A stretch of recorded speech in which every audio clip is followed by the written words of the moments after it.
Heriza Kwanzaa, or Happy Kwanzaa from YWCA Dayton here on the YW Mission Move series, Gem City Earth Tones. Today's episode is School Bells Will Be Ringing, the impact of Kwanzaa and cultural education on health. Founded in 1870, YWCA Dayton is the oldest social services organization supporting women and children in Montgomery County. YWCA Dayton is on a mission to eliminate racism, empower women, and promote peace, justice, freedom, and dignity for all. We are a champion of women and girls and all female identifying people in 3 key ways. Our direct service programming is super important, especially as we're the only domestic violence shelter in the Montgomery and Preble County.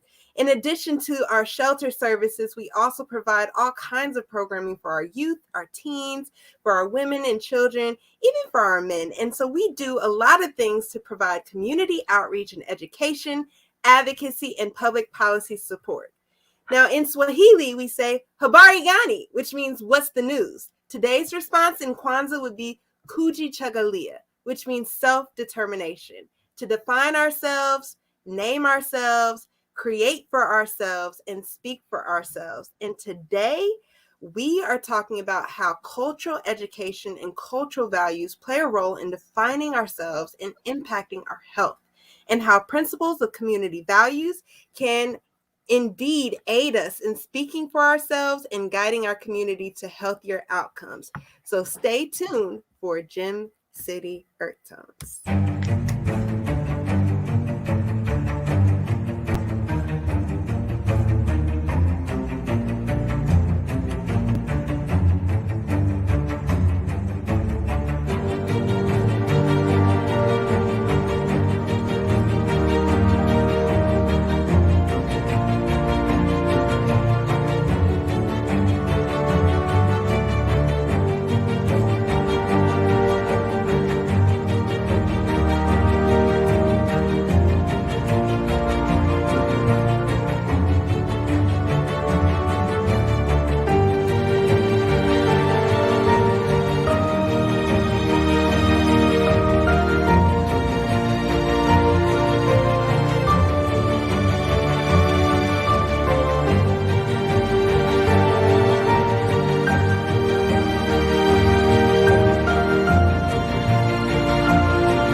In my family, we celebrate Kwanzaa.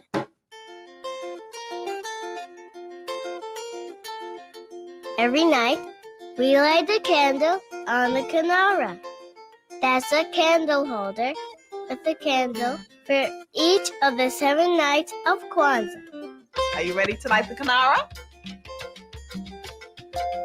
And every night, we talk about one of the 7 principles of Kwanzaa.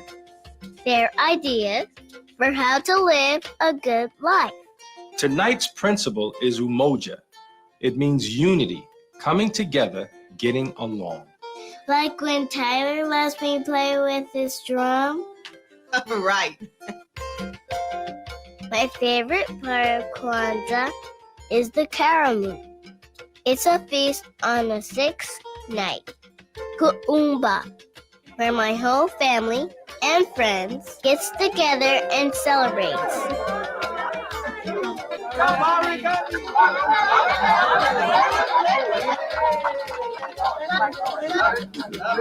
We eat lots of food, tell stories.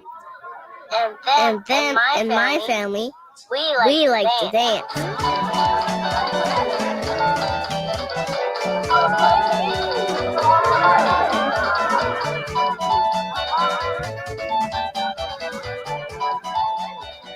We always have fun when we're together for Kwanzaa.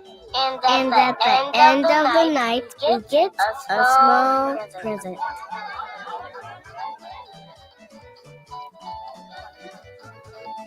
My own drum? Wow!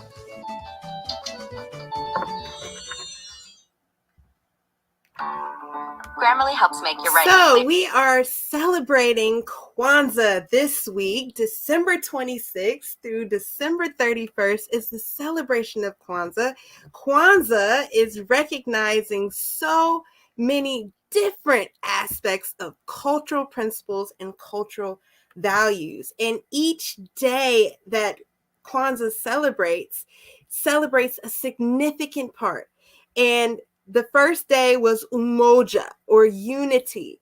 And that is very important as we look at our community and our culture, especially as we see what we need within our society more and more.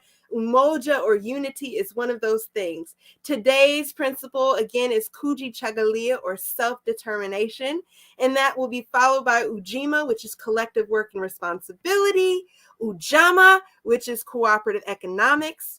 Nia, which is purpose. Kuumba, which is creativity. And faith, or Imani.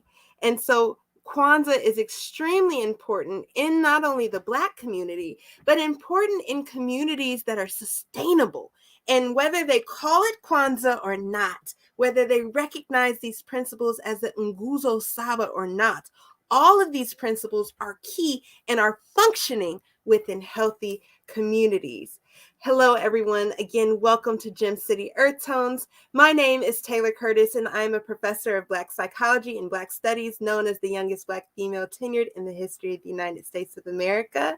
I left that position of tenure to become the advocacy manager at YWCA Dayton, as the structures of education still have a foundation of systemic racism, and I wanted to be directly hands-on in the community where eliminating racism is the priority. In this space, we've received funding through Equitas to host this Mission Move series, Gem City Earth Tones, a conversation series that we've typically hosted at our Gem City Market community room, although today we are fully virtual for the sake of COVID. And in this space, we lift up the call for justice within communities of color, capturing the voices of those left unheard and centering the goals of YWCA Dayton to eliminate racism, empower women, and promote peace, justice, freedom, and dignity for all. Today is our last episode of the series and live stream only today, again, due to COVID precautions.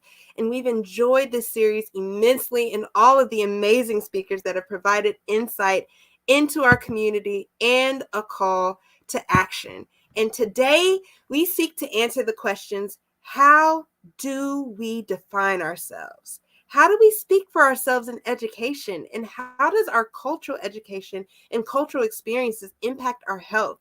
And how does our community influence how we speak up for ourselves through policy? Check out this video about the social determinants of health and stay tuned through our Gem City Earth Tones. The social determinants of health are all of the things that we experience throughout society that play a direct role in our health outcomes.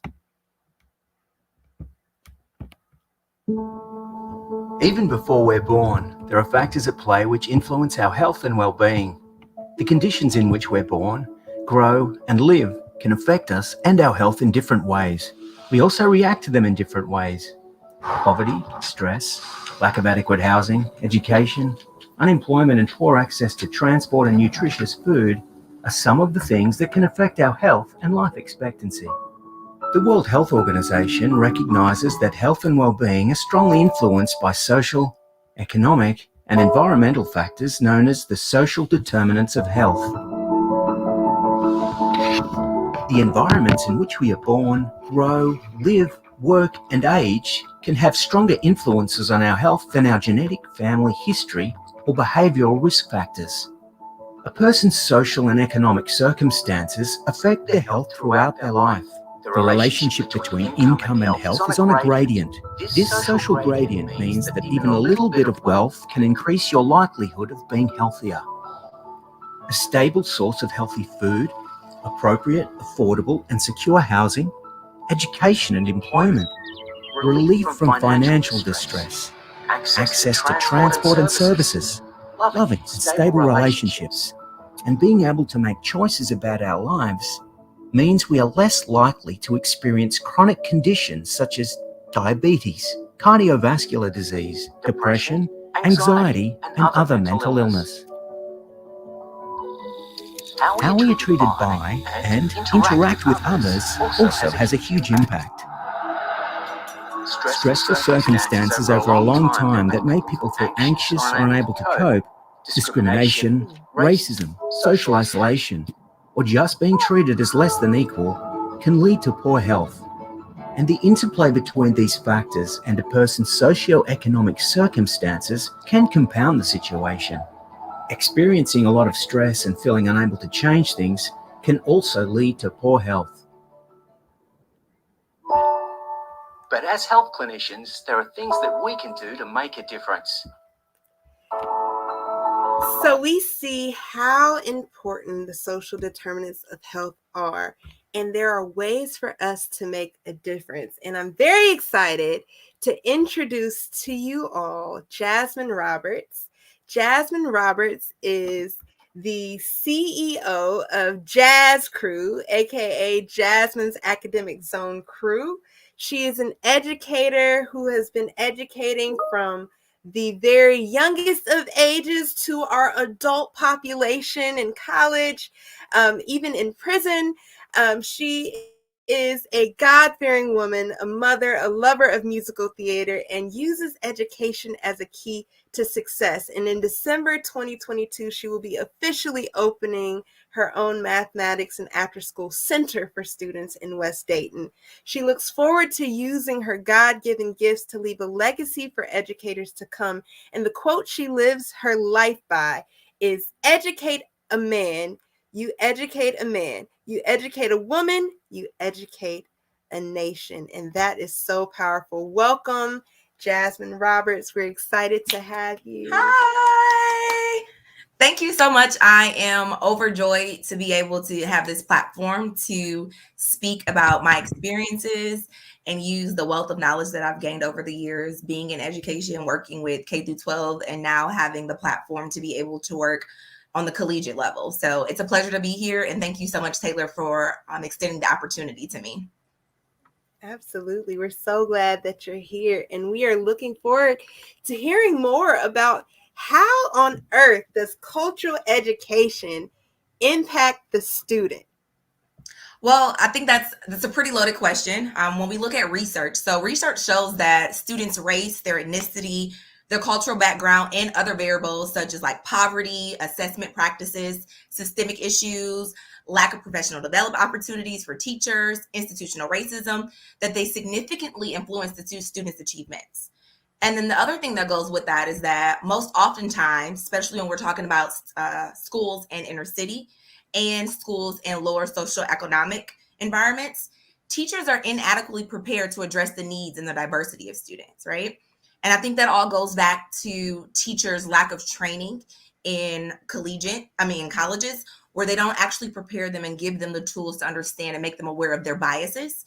And that's something that I do as an educator. I have to be well aware of what my biases are going into an environment so that I can make sure that I can take the right steps to ensure that I'm going to do everything in my capacity to benefit all students that are in my classroom. Yeah, that's important because the benefit for everyone is not always there when you don't take into account the cultural aspects of life. I mean, Absolutely. Culture is not just about what food you eat or what skin tone you have. It's much deeper, and it goes into your dialect and language, your diversity of thought, how you perceive the world around you, how do you utilize some of the things that you're learning. And I can remember being in classes as I was growing up, like, what does this have to do with my life?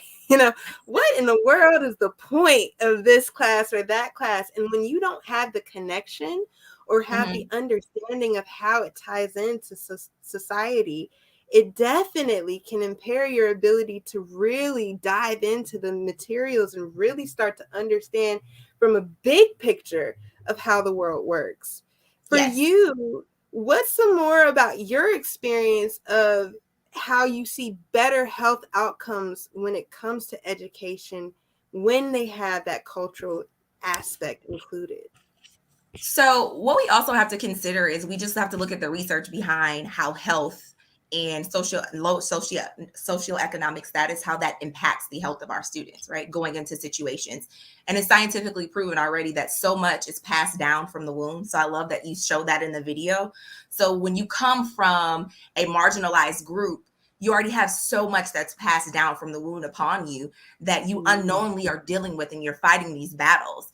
And if you go into a classroom where you don't feel valued, and you don't feel that your voice is considered, where you don't see your linguistic abilities, your heritage, your culture being appreciated, that can actually lead to other health benefits. It shows in an article that I was just recently reading, it was talking about just how hope alone in students, how building the hope in a student, it's very key and it's essential, and it's all boils down to having relationship with them. But if we don't build the hope in our students, then that can have long lasting effects on them, especially when it comes to distress, right? So acute and chronic stress is known as distress, is extremely toxic, right? Low income parents, they have chronic stress. It affects their kids through chronic activation of their child's immune system, which taxes available resources and has long reaching effects.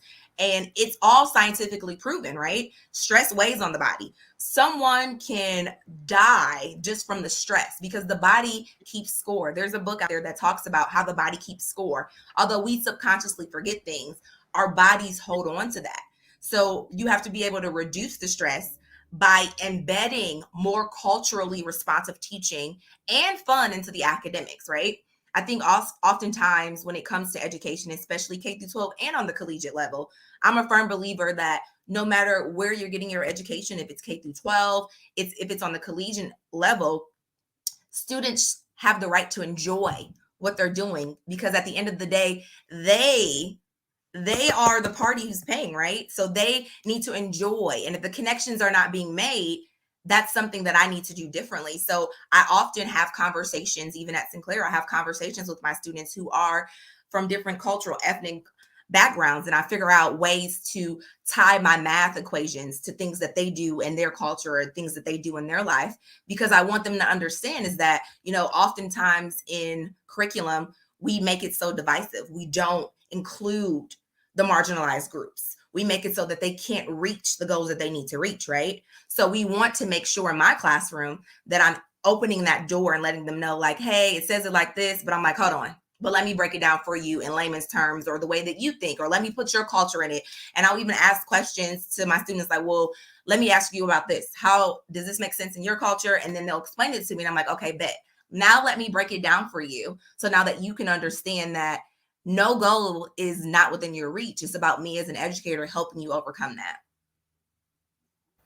That's deep. You better say all of that, because it's so necessary to incorporate all the aspects, not just the understanding and the cultural competence to know how to talk to and how to treat people who are different from you, but to incorporate that in how you deliver information, and then also incorporate it in how you're unpacking the information. Absolutely. And I think that fun aspect is a huge part, because people have different learning styles and people have different ways of receiving information. For a culture that's very oral in nature, like Afrocentric cultures and Latinx cultures that are very much storytellers, and it's very, very oral in nature, there's a totally different way of receiving information that can be retained than perhaps another learner. And so as you start to put those pieces together,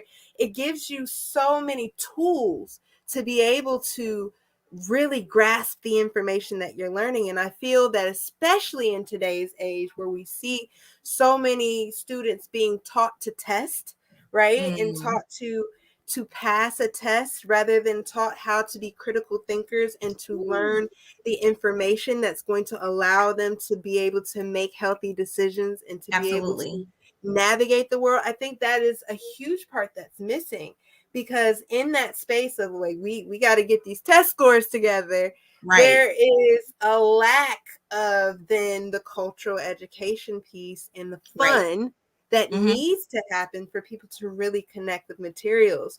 So when it comes to, go ahead.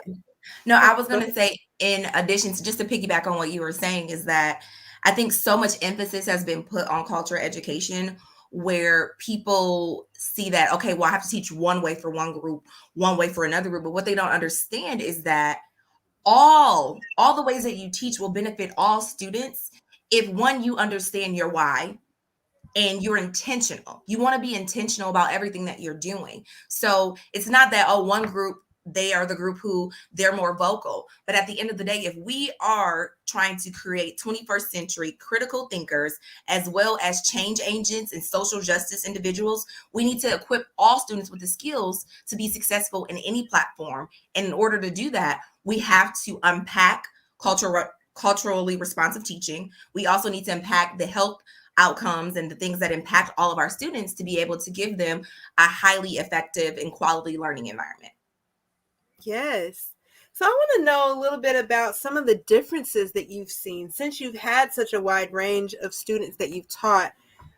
What are some of the differences that you've seen between perhaps a student who had that cultural education aspect within their learning versus one who did not? And then what about the differences across the groups, from the age groups and demographics that you've experienced? So I will say, first and foremost, all students are students, and no matter how young or how old they are, and everyone comes into the classroom with all of their biases and all of their past classroom hurts.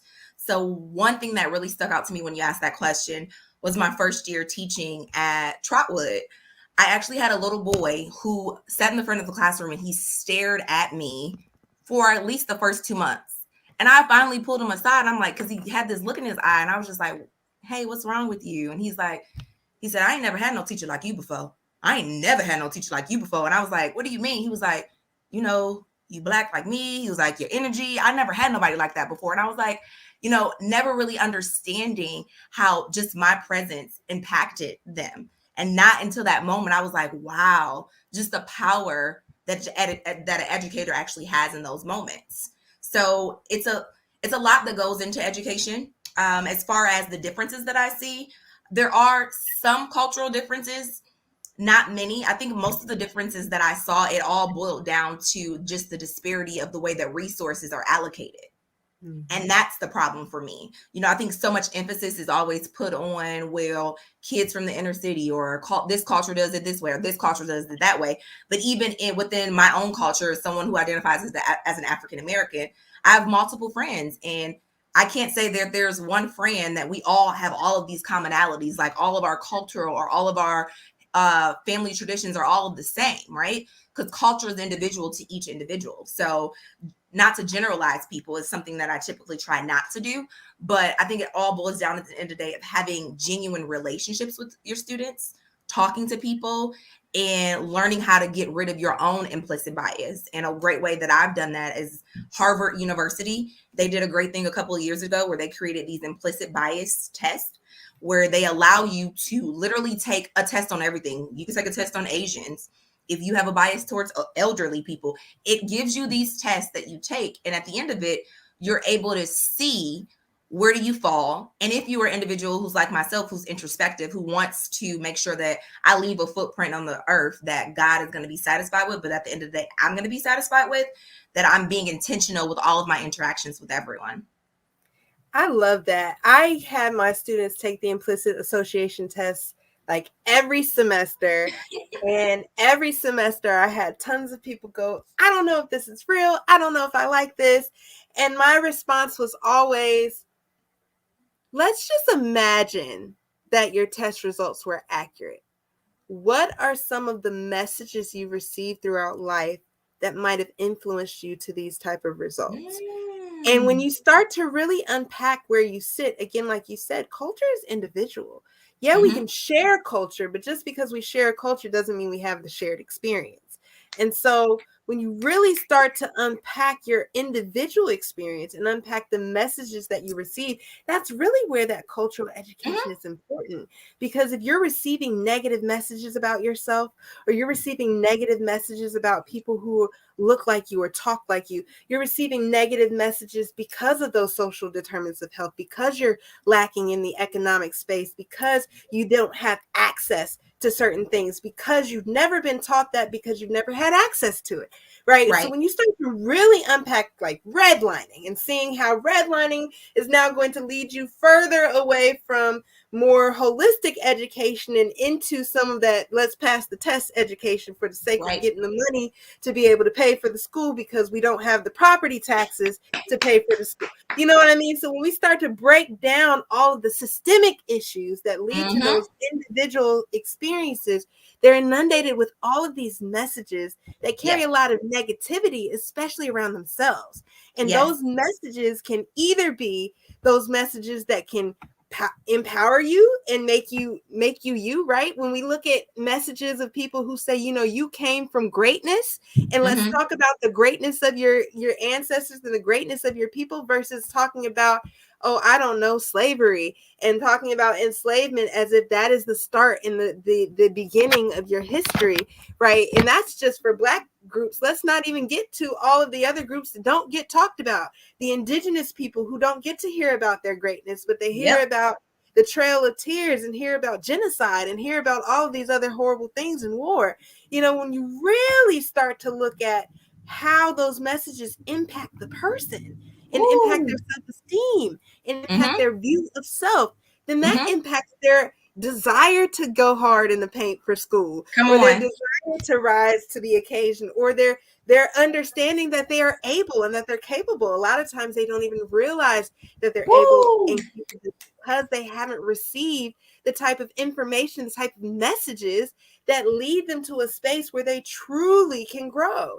And so I think that's such a huge part. You hit the nail on the head. The comments are just rolling in right now because people are agreeing that people need to know that you care about them. Absolutely. Relationships are significant, that having diversity in the representation is important, and that the research is there, and that it tells us exactly what you're saying, that there is nothing that we can do better than to take into account the needs of people, not just as a whole group, but as individuals who need different things. And I wanted to piggyback off of something that you said, Taylor, because, you know, something that's always frustrated me working with other individuals in the K through 12 setting, and also even on the collegiate level, or the negative comments that are often said about the hope of students and the optimism.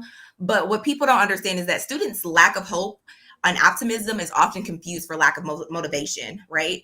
And their lack of motivation has everything to do about their circumstances, and not only their circumstances, but their experiences in school, right? So the passive I give up may actually be learned hopelessness, shown for decades in research as symptoms of stress disorder and depression, right? So for so long, research shows for so long, people, especially marginalized groups, have been suffering from stress disorder and depression unknowingly. And then we also haven't been given the tools or research to be able to get ourselves out of those slumps, because within our own communities, right, it's not a good thing for us to seek the help or to sit on someone's couch to get the help that we need. So what we're doing is that there's this never-ending cycle where we want our children and we want our people to be able to come out from where they are, but we also have to look at what's being given to them, that it's a learned sense of helplessness. So it's about how do we unearth that? Absolutely. And I think a lot of that comes from our racial trauma and our trauma survival brain.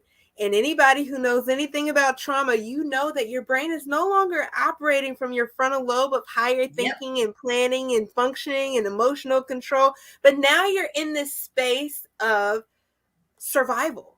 And that is what you operate out of. And that survival leads to survival responses, trauma responses. So when you have a situation that throws you off, or it's out of the routine, or it's not in the way that you have expected it to go, it throws you back into that trauma mindset. And a lot of people don't look at that for children, especially. People look at perhaps, you know, at our institution, looking at our domestic violence shelter clients, perhaps with trauma, and knowing, okay, you went through something deadly and dangerous, so of course you probably have some type of trauma response. But we don't even think about how that appears for every person who goes through trauma on a daily basis. And Absolutely. the microaggressions, the discrimination, the stereotypes, Micro the insults. racism, the micro insults, all of those things lead to trauma, and they're compounded upon on a daily basis, and you receive it so much that it becomes normal to you, but it's still impacting you. So people think that Absolutely. you're normally functioning, and they think this is your everyday and this is who you are, without realizing that, yeah, this is who I am every day, because every day I'm still coping with the trauma that I experience on a regular basis. And I have to go ahead and just say that when it comes to building a healthy community, you have to then identify shared problems. When we look at a definition of healthy community back in 1976, Cottrell called it a community that can collaborate in identifying the problems and needs. But not only collaborate in identifying the issue, but then deciding to work with a consensus on the goals that you agree on, and having priorities that you agree on, and then implementing ways to navigate those goals, and then collaborating with the required action. That requires a distribution of power. That requires a distribution of wealth. That requires a distribution of resources, all of the things that play a role in the social determinants of health, and all play a role in whether or not your student, your individual, or your community is healthy at all. And when it comes to community health, I have to bring in one of our experts in community, which is Reverend Dawn Martin. She's Hey, the y'all. CEO of Risen Empowerment Resource Center. She's a life coach, and she's also been an educator for years. And so you can certainly speak to the fact that community, education, and culture can be connected. The question is, how? How do we make those connections? What does that even look like? Well, let me just say, woo, let me just do that. First, thank you. I keep telling Taylor she's going to have, everybody needs a hype woman when you go on stage. Be like, raise the roof, So, Taylor, thank you. I thank the YWCA for including me. And all I can just say, sitting here, this is the God thing, I would say. Sitting here watching the two of you, young women, makes me go, woo. Why? Because that you have kind of answered, the both of you, the question that you're asking me. And so what am I saying? What I'm saying is we've already identified, especially with Professor Jasmine, that, hey, I'll give you your flowers, baby, because you work to get where you're at. That's what I'm saying. Thank you. And that's the point in a nutshell. In answer to the question, there was still something innately there, right, that didn't get tossed away on the journey. So I just want you to absorb what we're saying about that. We already identified from the educational piece everything that's already knocking us down. Culturally, community, we'll get to community in a second, right? But when you take it all the way back and you start from the beginning, and the beginning is that we've all heard that whole old saying that we are a sponge, our brain is a sponge, right? You are a product of that which you are deposited. Period. You talked about the research. That's it all day. Now, what happens is along the journey, as we continue to mature and we get into school and we move out of just what we've learned being at home, most of our kids are not going to preschool. Okay. Yep. So what is happening? We're already in the backside of the bell curve when it comes to kindergarten. Why? Because most of mommies and daddies, mainly mommies in our culture, okay, because we know 95% of the homes are single parent women raising their kids. Okay, so if you're not being cognitive of the deposits from 0 to K going to kindergarten, then that's why they get to kindergarten. It's like, well, this is a culture shock. What are you saying? I ain't never seen a teacher like you, right? By the time they get to middle school, they're trying to, I don't hear 1 + 1. What I'm hearing is this is a black lady. Oh my God. And she's young. Oh my God. So they're stuck in that, before you can get me to teaching me. And so when you go back and start, from the cultural piece, mom is no longer teaching like she used to. Mom is no longer teaching. So see, I agree that there's a lot of systemic stuff. We all know that the systemic issues that are in the world, they didn't start when me and you got here, and I've been here a little longer than both of y'all. So what I'm saying is, what changed culturally and community? What changed culturally and community? And what changed culturally is we stopped teaching our own before they had to come out and learn from somebody else. That's number one. Number two, community. My sister and cousins across the street stopped teaching our own before they had to go off the block. Village. Okay. So first we started inside the home. Mama used to teach. Grandma used to teach. Right?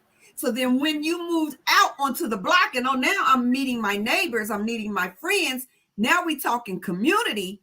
I know I'm a little seasoned than you guys. So I am from that old school where the street lights is on, and where you at? So before I got to my address, I done got checked by all my neighbors coming down the street. You know better. What you doing? Da-da-da-da. So me growing up, that generation was like my granny, who I always talk about, her little 5'2" little self, right? She used to, her favorite thing to say, you are a representative of this address. So see, before I went to my first day of kindergarten, I already was deposited who I'm representing. I'm representing this little lady that ain't that much taller than me in the kindergarten, right? And so then the next thing she did is she stopped me on the porch. See, we didn't have book bags back then. You just had your big number 2 pencil and your ruler, right? So I'm on the porch. She turned me around and she showed me the numbers of my address. You are at 4603 Dayview Avenue. Repeat it. See, the biggest misconception is our kids can't comprehend. There's nothing wrong with their comprehension, okay?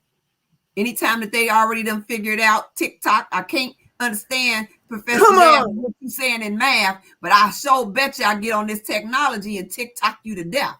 Do you hear what I'm saying? And whoa, hey, and I got a 4-year-old at the house. This is what I'm saying. Nothing's wrong with our comprehension. The other piece to that, so she showed me 4603 Dayview Avenue. You represent this doorstep. So now I'm taking you off my porch. I'm taking you off my block, because now you're going around the corner to the school. So see, community, and we're talking culture and community, how this is so important. Another issue, us Black folks, I ain't mad now that we want to do other things, but now we talk community because, by the time you guys came along, you're not even in your community school. Let's do that. Take 5 seconds on that. You're not in your community school anymore. So if mommy or grandma didn't teach you inside the house first, my doorstep second, our block third, around the corner fourth, now I'm teaching you inside our house and then busing you way across town to some places and things that you've never even yet experienced. Right? Yeah. So that's where the misconnect is now in 2021 going into 2022. And now that we have taken it 20,000 steps further with technology, our kids not just the kids, the grandmas, we just went over 18 months technical. Now let's do that. And so one of our biggest things I'm saying, when you try to combine all these things, these isms, I like to call them, and you combine them all together, you get some folks with, and everybody, I get this question asked all the time. You're in clinical mental health. Why did you go into clinical mental health? Because I'm tired of our kids being diagnosed. Yeah. I'm not saying that we don't have our PTSD. Because before I came to kindergarten, I was living in a war-torn zone in my house, inside. Remember, we started inside. So I'm already dealing with a battle. Yeah. But if this is what I believe to be normal, then when I come to your class, Miss Jasmine or Miss Taylor, I'm sitting in your class and it's calm. What? I need somebody to pop off around here so I can learn something. Get some music going. I need some folks to cuss and scream. I need the phones to be ringing. And I bet you I understand what you said. I can repeat all back to you what you said.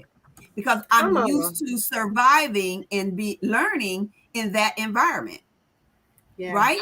So culturally, we're still talking. And I know some folks have to take a minute to kind of think this through, because some will even say, well, I didn't have all that going on in my house. Yeah. No, that's so real. But you sent your baby into a school with little Sally and little Etha and Jamaica Shamika sitting next to them that have. Yeah. Because again, we said inside my house, my doorstep, my street, around the corner. Yeah. So my point is this.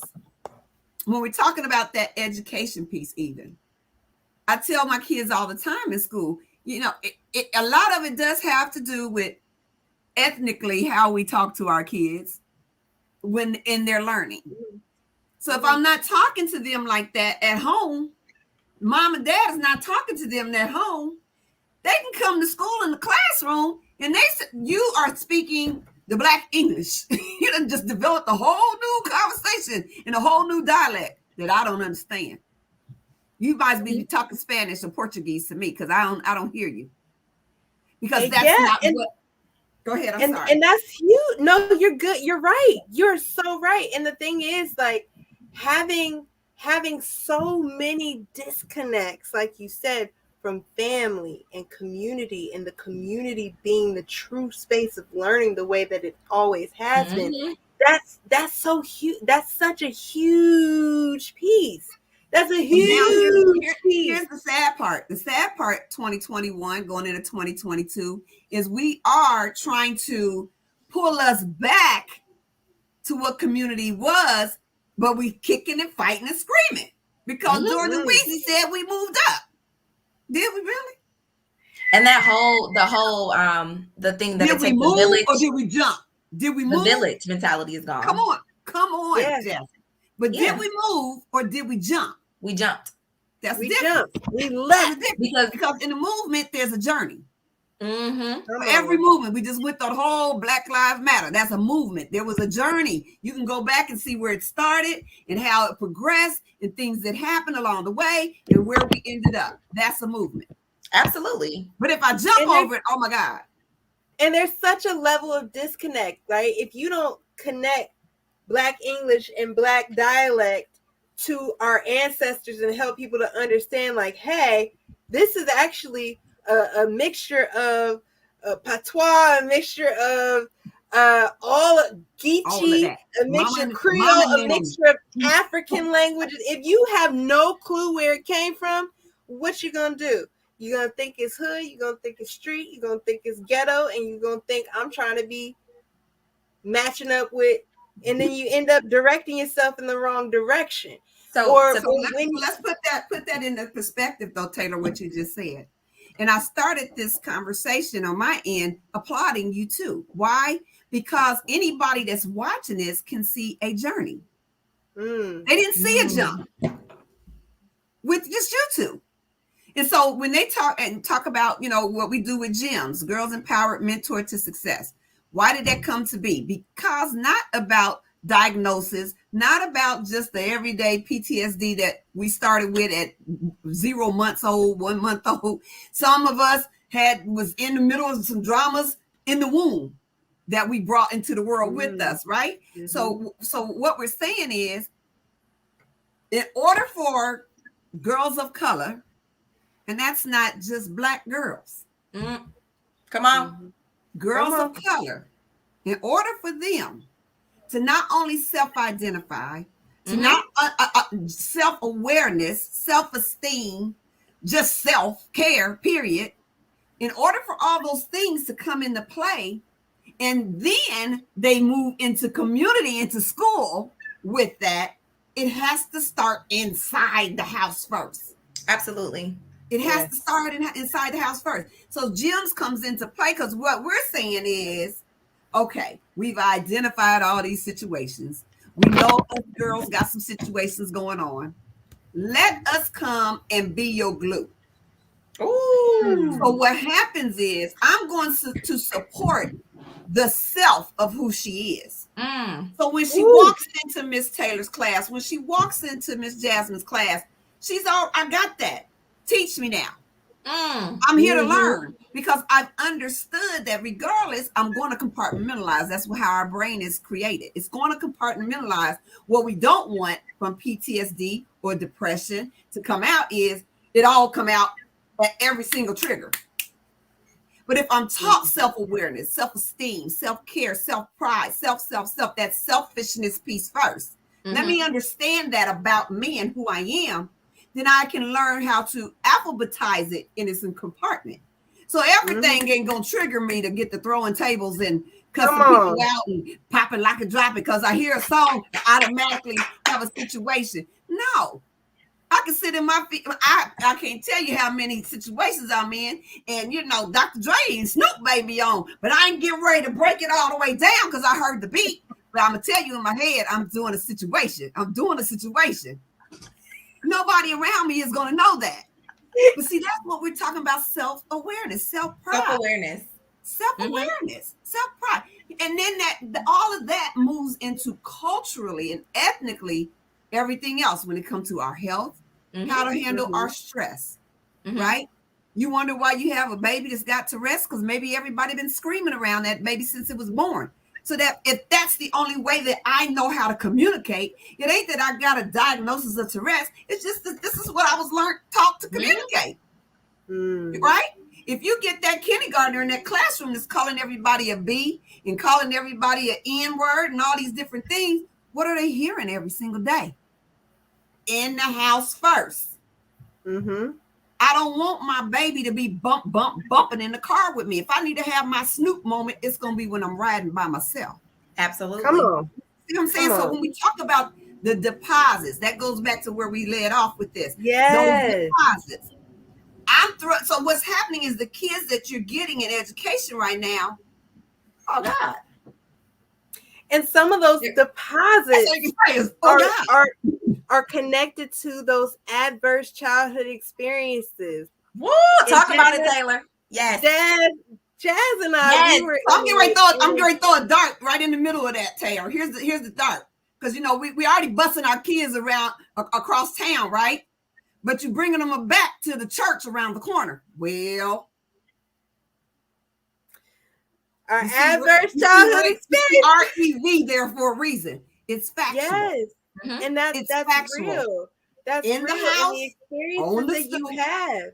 Yes. Those experiences and oftentimes those experiences include some level of trauma, some level of abuse, some level of exposure to things that are going to negatively impact you through your health.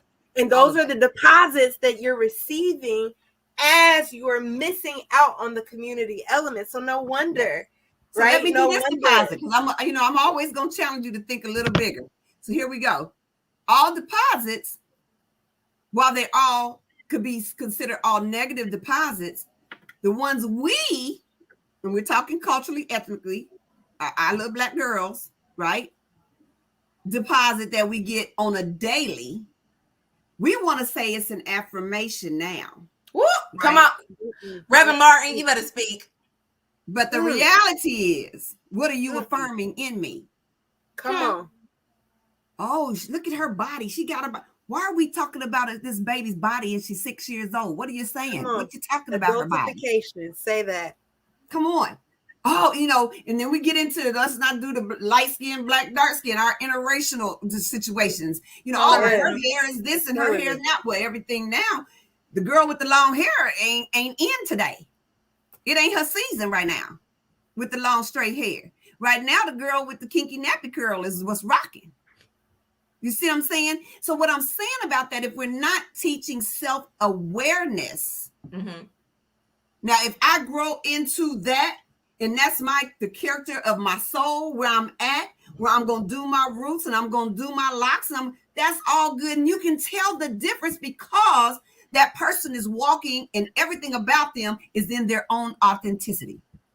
Because they understand who they are. They understand why this is me, right? Mm-hmm. We don't see Beyonce Monday through Friday. We only see Beyonce when it's showtime. So really, what's she looking like at home with Jay-Z? So you see what I'm saying? So it's all of those things. I had we did a self-awareness piece with our girls, and we put up all these videos, all these pictures, not videos, these pictures of people we know in society, our celebrities, those we said you the one, right? That's going to represent us. Put them up on screen in their everyday business attire. Now, they're CEOs. They she bosses. Every single one of them is a she boss. But guess what? The girls couldn't even recognize them. They couldn't even tell you who Nicki Minaj is without all of that. They couldn't even recognize. They couldn't even recognize who the young ladies were. Carly B, when she's in a 3-piece suit going in to make a deal for herself, talk business. Wow. You know, because what they do is the deposit, thanks to technology, thanks to YouTube, thanks to Snapchat and all, Instagram and all that, is this fictitious character that they have created, you know? And and how I got to that is by my own experience. I've been modeling since I was 12 years old. So I've been in and out that scene all my life, still doing it. Thank you, Jesus. Here's the thing. I can remember before I went back to school at 35 to get my associate's degree, I was doing nails. Why? Because I needed a way to take care of my son, and my mother was sick. Hustle's mentality. That's the hood all day. Whether you hustling fingernails or crack, you got to hustle in the hood. You see what I'm saying? So I'm sitting there and we get ready to do this show, and I sell these guys tickets to our show. And, you know, I've been doing this manicures, all this for years. The day after the show, he comes back to the shop and he goes, I can't believe, you know, you would sell me some tickets to something and you don't even show. How rude is that? You don't even show up yourself. And I'm like, what are you talking about? I was there all night. Are you sure you was where you were supposed to be? And he's, when I say giving me the business, as the kids say, giving it to me. And I'm like, what are you talking about? And my girlfriend who's over the show, she was like, yeah, she was there. What do you mean? They didn't realize my alter ego. So when Dazzling hit the stage, they wasn't understanding who that was. It looks nothing like me. And that's exactly what I'm saying, how that helped me to identify to these girls that is a fictitious alter ego. She's a character. She move and do her thing like she move and do her thing. Beyonce does her thing. Queen B does her thing. But when she goes into that boardroom to be talking about her money, she's not coming in there all Baychella. She's not coming in there like that. That's right. She's coming as Mrs. Carter that's conducting business. That's right. And understanding who you are to show up in your authentic self requires that you be connected in identity. And in order to connect in identity, you need to be connected in culture. You need to be connected in community. And you need to be rooted. And you have to be rooted in something or you will easily be swayed. And that is the thing that we're recognizing so often. And so I want to pose a question to the two of you. When it comes to building self-determination in the community, what are 3 things that you would urge your community to do? They're listening, they're watching, and we're live. We got 20 folks live right now. And all I'm going to say, the first top of the top, all 3 is get involved. Get involved. Get involved. We always, and that's the bad downside to our culture, right? Now I can go and root on little Day at the little boys football game, right? Running up and that's okay. But I don't want him to grow up thinking that if he doesn't do that, then he's not going to be successful. Because the odds are you in your little league game ain't going to be the pro. You see what I'm saying? So we need to also put another book in their hand. You see what I'm saying? It's okay that we can cheer for that. But what about our girls, and that's when we think, and I go back to Jim's again, as far as praise God, we have been able to take our first 35 with a goal of taking these girls from Rosa Parks. If you're here in Dayton, Ohio, you know what I'm talking about. Rosa Parks Elementary, taking them through school, and then on into Ohio State. Amen. So that's what I'm saying. And so you can be okay the cheerleader, and I'm gonna turn my head while you pop and drop, because we didn't pop while we was cheerleading, but okay. But what I'm saying is, at the end of the day, in next year, I got 10 girls. Our first 10 is coming out of Ohio State University. Here's the thing. No difference between the one that got there on a full ride scholarship because she academically did the thing. She did the thing academically. That's no different for me, though, than my girl that's a C average that still want to go. I'm still cheering for you. That's the one I'm cheering for. My A student, you got this. I would definitely say for me, one thing I would say is that you, first and foremost, you want to find your why. I think we are in a space in a day and an age where everybody wants to replicate a blueprint. I think everybody needs to understand that you are the blueprint. Pass the collection. And my little sister, she posted this picture one time on social media where somebody took a picture of her while she was taking a picture. And it pretty much what she was saying is that all along, she never even realized that she was the blueprint herself, right? So understanding that you yourself are the blueprint. So once you figure out your God-given purpose, your why, you align it with your mission to give back to your community and to be the force, but also understand in that, you know, everybody's not a Malcolm X. Everybody's not a Martin Luther King, right? Some people are Rosa Parks, or some people are actually the young lady that became before Rosa Parks, right? Yeah. Figure out where you fall in line, right? And use your voice where you use it, right? Everybody's not an extreme extrovert like me, but you might be a extreme introvert, but you know how to grind the numbers. You know how to help people with taxes. You know how to do what you need to do to make sure that minorities and marginalized groups get a voice. Come on. But you're amazing Pinterest. You can figure out your why. And once you figure out your why, understand that why to understand that really forward. The person out front ain't the real MVP. No. You're all right now. The person out front is not the real MVP. It's all those people that's working hard in the back to make that person out front look good. So I'm just saying, when you start cheerleading for those people, those are the people that's on the block. They ain't the people that's across town. They the people that's right outside your stoop. Yep. We talk about those deposits. We talk about, I love what you're doing, Jasmine, with math, because culturally, that's not what we do. Why? Because didn't nobody tell us we could.